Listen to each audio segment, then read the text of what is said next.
जब गाड़ी खचाखच लदी होने के कारण मानो कराहती हुई स्टेशन से निकली, तब रामलाल ने एक लंबी सांस लेकर अपना ध्यान उस प्राण लेने वाली गर्मी, अपने पसीने से तर कपड़ों और साथ बैठे हुए नंगे बदन वाले गवार के शरीर की बू से हटकर फिर अपने सामने बैठी हुई पत्नी की ओर लगाया और उसकी पुरानी कुठिन फिर जाग उठी।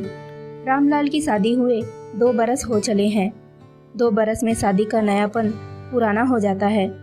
तब गृहस्थी का सुख नएपन के अलावा जो दूसरी चीजें होती है उन्हीं पर निर्भर रहता है।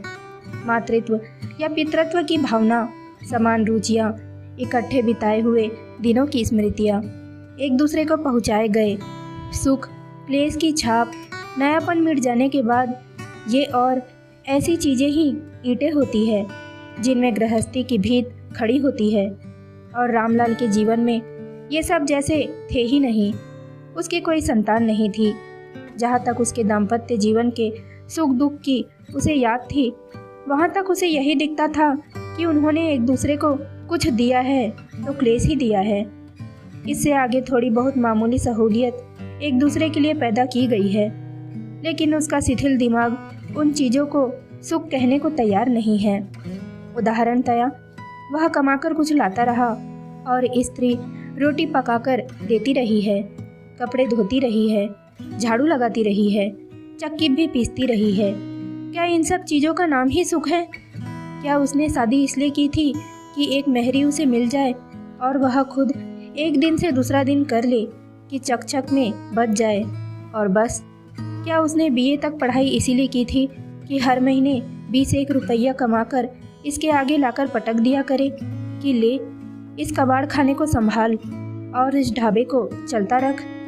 इस गवार को, अनपढ़ बेवकूफ़ औरत के आगे जो चक्की पीसने और झाड़ू लगाने से अधिक कुछ जानती ही नहीं और यह समझती है कि एक पढ़े लिखे आदमी की भूख 2 वक्त की रोटी के अतिरिक्त और कुछ भी नहीं मांगती है।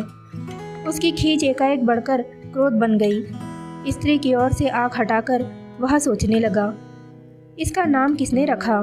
इंदु। कैसा अच्छा नाम है। जाने किस बेवकूफ़ ने यह नाम इसे देकर डुबाया। और कुछ नहीं तो सुंदर ही होती, रंग ही कुछ ठीक होता। लेकिन जब यह पहले पहल मेरे घर आई थी तब तो मुझे इतनी बुरी नहीं लगी थी। क्यों मैंने इसे कहा था कि मैं अपने जीवन का सारा बोझ तुम्हें सौंपकर निश्चिंत हो जाऊंगा? कैसे कह पाया था कि जो जीवन मुझसे अकेले चलाए नहीं चलता वह तुम्हारा साथ पाकर चल जाएगा? पर मैं तब इसे जानता कब था? मैं तो समझता था कि रामलाल ने फिर एक तीखी दृष्टि से इंदु की ओर देखा और फौरन आंखें हटा ली। तत्काल ही उसे लगा कि यह अच्छा हुआ कि इंदु ने वह दृष्टि नहीं देखी। उसमें कुछ उस अहीर का सा भाव था जो मंडी से एक हड्डी कट्टी गाय खरीद कर लाए और घर आकर पाए कि वह दूध ही नहीं देती। तभी गाड़ी की चाल फिर धीमी हो गई। रामलाल अपने पड़ोसी गवार की ओर देखकर सोच ही रहा था कि कौन सी विभत्स गाली हर स्टेशन पर खड़ी हो जाने वाली इस मनहूस गाड़ी को दे कि तभी उसकी स्त्री ने बाहर झांककर कहा, स्टेशन आ गया। रामलाल की कुठन फिर भभक उठी। भला यह भी कोई कहने की बात है? कौन गधा नहीं जानता कि स्टेशन आ रहा है? अब क्या यह भी सुनना होगा कि गाड़ी रुक गई? गार्ड ने सीटी दी, हरी झंडी हिल रही है, गाड़ी चल पड़ी। लेकिन मैं इस पर क्यों खींचता हूँ? इस बेचारी का दिमाग जहाँ तक जाएगा वहीं तक की बात वह करेगी ना।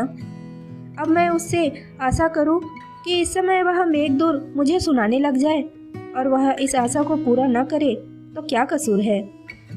लेकिन मैंने उसे कभी कुछ कहा है? चुपचाप सब सहता आया हूँ।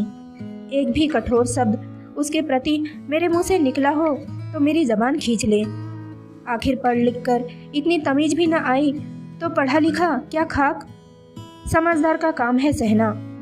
मैंने उससे प्यार से कभी बात नहीं की, लेकिन जो हृदय में नहीं है उसका ढोंग करना नीचता है। क्रोध को दबाने का यह मतलब थोड़ी ही है कि झूठ मूठ का प्यार दिखाया जाए। गाड़ी रुक गई। इंदु ने बाहर की ओर देखते देखते कहा, प्यास लगी है। रामलाल को वह स्वर अच्छा नहीं लगा। उसमें जरा भी तो आग्रह नहीं किया था कि हे मेरे स्वामी, मैं प्यासी हूँ, मुझे पानी पिला दो। सीधे शब्दों में कहा नहीं तो खैर, वह वहाँ तो ध्वनि भी नहीं है। ऐसे कहा है जैसे मैं जता देती हूँ कि मैं प्यासी हूँ। आगे कोई पानी ला देगा तो मैं पी लूँगी, नहीं तो ऐसे भी काम चल जाएगा। इतनी उत्सुक मैं किसके लिए हूँ कि पानी लाने के लिए कह सकूँ। फिर भी रामलाल ने लोटा उठाया, बाहर झाँका और यह देखकर कि गाड़ी के पिछले सिरे के पास प्लेटफॉर्म पर कुछ लोग धक्कम धक्का कर रहे हैं और एक हाथ जो जरा अलग है कान में टंगा हुआ जनेऊ उतार रहे हैं, और वह उतरकर उधर चल पड़ा। वह मुझे ही कह देती कि पानी ला दो तो क्या हो जाता। मैं जो कुछ बन पड़ता है उसके लिए करता हूँ। अब अधिक नहीं कमा सकता तो क्या करूँ। गांव में गुंजाइश ही इतनी है। अब शहर में शायद कुछ हो, पर शहर में खर्च भी होगा। मैं खर्च की परवाह न करके उसे अपने साथ लिए जा रहा हूँ, और होता तो गांव में छोड़ जाता। शहर में अकेला आदमी कहीं भी रह सकता है, पर गृहस्थी लेकर तो और उसे इतना ख्याल नहीं कि ठीक तरह बात ही करे। बात क्या करे, रोटी पानी पैसा मांग ही ले। क्या निकम्मेपन में भी अभिमान होता है। रामलाल नल के निकट पहुंच गया। गाड़ी ने सीटी दी और चल दी। रामलाल को यह नहीं सुनना पड़ा कि हरी झंडी हिल रही है। गाड़ी चली। इंदु ने कहा भी नहीं। गार्ड की सीटी हो जाने पर भी जब रामलाल नहीं पहुंचा, तब इंदु खिड़की के बाहर उचककर उत्कंठा से उधर देखने लगी जिधर वह गया था। गाड़ी चल पड़ी। तभी उसकी उत्कंठा घोर व्यग्रता में बदल गई। लेकिन तभी उसने देखा कि एक हाथ में लोटा थामे रामलाल दौड़ रहा है। वह अपने डिब्बे तक तो नहीं पहुंच सकेगा, लेकिन पीछे किसी के डिब्बे में शायद बैठ गया। इंदु ने देखा कि रामलाल ने एक डिब्बे के दरवाजे पर आकर हैंडल पकड़ लिया है और उसी के सहारे दौड़ रहा है। लेकिन गाड़ी की गति तेज होने के कारण अभी चढ़ नहीं पाया। कहीं वह रह गए तब। क्षण भर के लिए एक चित्र उसके आगे दौड़ गया। परदेश में वह अकेली, पास पैसा नहीं और उससे टिकट तलब किया जा रहा है, और वह नहीं जानती कि पति को कैसे सूचित करे कि वह कहाँ है। लेकिन क्षण भर में ही इस डर का स्थान एक दूसरे डर ने ले लिया। कहीं वह उस तेज चलती हुई गाड़ी पर सवार होने के लिए कूदे, और यह डर उससे नहीं सहा गया। वह जितना बाहर झुक सकती थी झुककर रामलाल को देखने लगी, उसके पैरों की गति को देखने लगी, और उसके मन में यह होने लगा कि क्यों उसने पति से प्यास की बात कही। यदि कुछ देर बैठी रहती तो मर न जाती। एकाएक रामलाल गाड़ी के कुछ निकट आकर कूदा। इंदु जरा और झुकी कि देखे वह सवार हो गया कि नहीं और निश्चिंत हो जाए। उसने देखा अंधकार, कुछ डूबता सा, एक टीस जांच और कंधे में जैसे भीषण आग, फिर एक दूसरे प्रकार का अंधकार। गाड़ी मानो विवश क्रोध से चिरचिराती हुई रुकी, और अनुभूतियों से बंधे हुए उस शूद्र चेतन संसार की एक घटना के लिए किसी ने चैन खींचकर उस जड़, निरीह और इसीलिए अडिग शक्ति को क्यों रोक दिया गया है। गाड़ी के रुकने का कारण समझ में उतरने से पहले ही रामलाल ने डिब्बे तक आकर देख लिया कि इंदु उसमें नहीं है। रेल का पहिया जांग और कंधे पर से निकल गया है।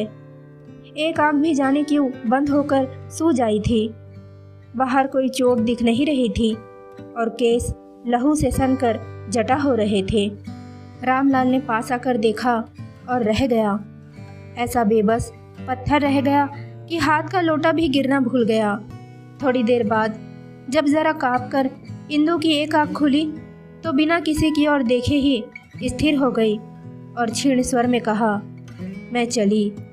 तब रामलाल को नहीं लगा कि वे दो शब्द विज्ञप्ति के तौर पर कहे गए हैं। उसे लगा कि उनमें खास कुछ है, जैसे वह किसी विशेष व्यक्ति को कहे गए हैं और उनमें अनुमति मांगने का स्वभाव है।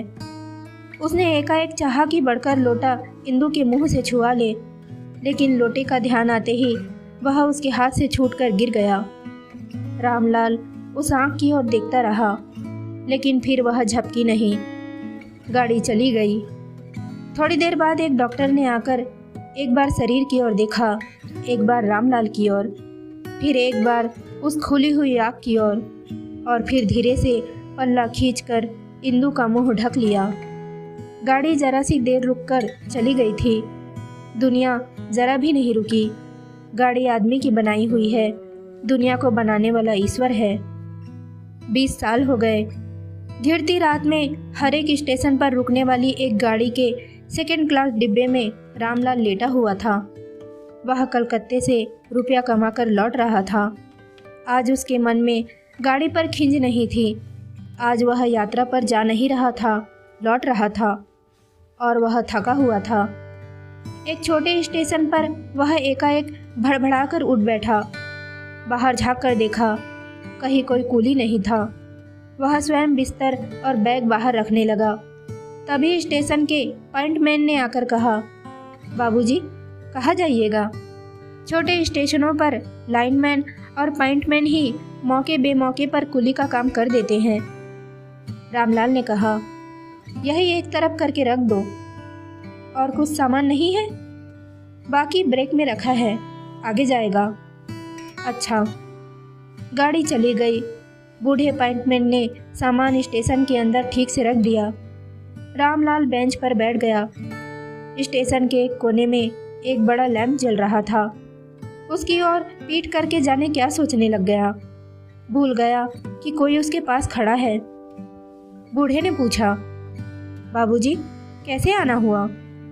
ऐसा बढ़िया सूट बूट पहनने वाला आदमी उसने उस स्टेशन पर पहले नहीं देखा था। यूं ही। आप ठहरिएगा? नहीं। अच्छा, अगली गाड़ी कब आती है? कल सवेरे आएगी साहब, उसमें जाइएगा। हाँ। इस वक्त बाहर जाइएगा? नहीं। लेकिन यहाँ तो वेटिंग रूम नहीं है, यही मैं बेंच पर बैठा रहूँगा। बूढ़ा मन में सोचने लगा, यह अजब आदमी है जो बिना वजह रात भर यही ठिठुरेगा और सवेरे चला जाएगा। पर अब रामलाल उससे प्रश्न पूछने लगा, तुम यहाँ कब से हो? अजय क्या बताऊँ साहब, सारी उम्र यही कटी है। अच्छा, तुम्हारे होते यहाँ कोई दुर्घटना हुई? नहीं। कहकर बूढ़ा रुक गया, फिर कहने लगा, हाँ, एक बार एक औरत रेल के नीचे आकर कट गई थी साहब, उधर प्लेटफॉर्म में, जरा आगे। रामलाल के स्वर में जैसे अरुचि थी, लेकिन बूढ़े अपने आप ही उस घटना का वर्णन करने लगा। कहते हैं साहब, उसका आदमी यहाँ पानी लेने के लिए उतरा था। इतनी देर में गाड़ी चल पड़ी। वह बैठने के लिए गाड़ी के साथ दौड़ रहा था। औरत झांककर बाहर देख रही थी कि बैठ गया या नहीं। तभी बाहर गिर पड़ी और कट गई। थोड़ी देर बाद बूढ़े ने फिर कहा, बाबूजी, औरत जात भी कैसी अजीब होती है। भला वह गाड़ी से रह जाता तो कौन बड़ी बात थी, दूसरी में आ जाता, लेकिन औरत का दिल कैसे मान जाए। रामलाल ने जेब से 4 आने पैसे निकालकर उसे देते हुए संक्षेप में कहा, जाओ। अच्छा बाबूजी। रामलाल ने टांगे बेंच पर फैलाते हुए कहा, मैं सोऊंगा। बूढ़ा चला गया। जाता हुआ स्टेशन का एकमात्र लैंप भी बुझा गया। अब उसकी कोई ज़रूरत नहीं थी।